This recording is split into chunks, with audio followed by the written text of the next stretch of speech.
So I'm broadcasting from the Philippines.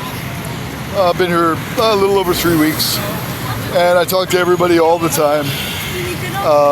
Every chance I get, everybody knows that about me. I love to chat with people about this whole Trump thing, where a couple of people I know in the U.S. tell me, not from experience, but because the news told them or something else, but not from actually being out in the world.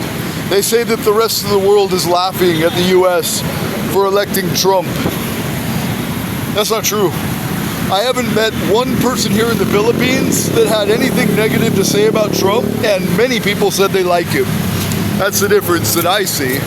And I saw that when Trump got elected before, and I was in Ireland, I was in England, I was in Scotland, and even at one of the houses, the Airbnbs we stayed at, they had a Trump magnet on their fridge. And we talked to many people who said they either like Trump or they're not interested in politics about Trump. Like, they weren't like, oh, he's such a joke or anything. Nobody said that. Not once. Not that I remember. But I know here in the Philippines, I'm going to do an interview here one of these days, but see, I'm just here in Cebu City.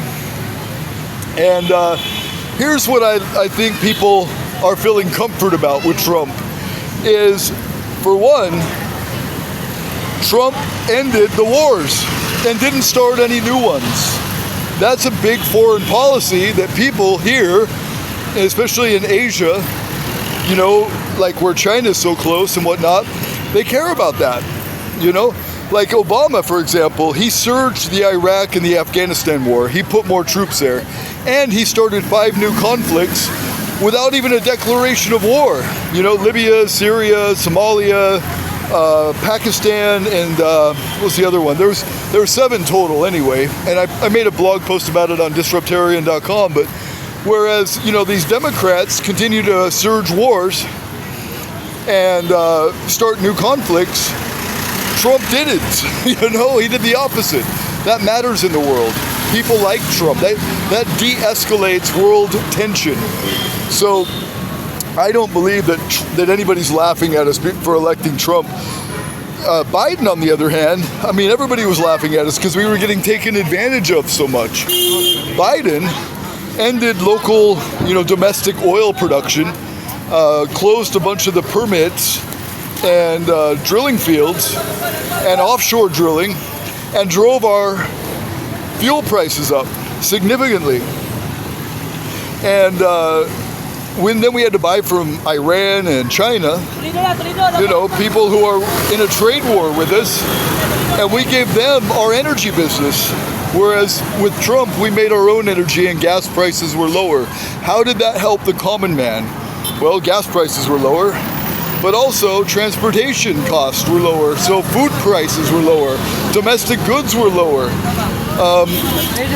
building materials were lower. No, I'm good, man, thanks. So I don't believe that anybody's laughing at us for Trump. Maybe the LGBT community are saying that because Trump's not putting up with that shit in public schools anymore. He's not about this whole trans flag in elementary school or drag queen story hour and shit like that. That shouldn't be forced down our kids' throat. It really shouldn't. This new woke religion, we're all done with it. That's why he won so significantly. And not only that, but what is it? The judicial branch and the Congress also, we had this big red wave, and it wasn't just because there's stupid people in America. If there's stupid people in America now, then there were stupid people when Obama got elected. And so you can't just blame stupid people for voting Trump. It's because we've had enough of the bullshit in America. We've had enough of our jobs going overseas. We've had enough buying foreign energy. We've had enough starting wars and killing brown people overseas for no good reason. We're done with that. And that's what the Democrats do every time. So we're over it, and that's why Trump's elected. Nobody's laughing at us.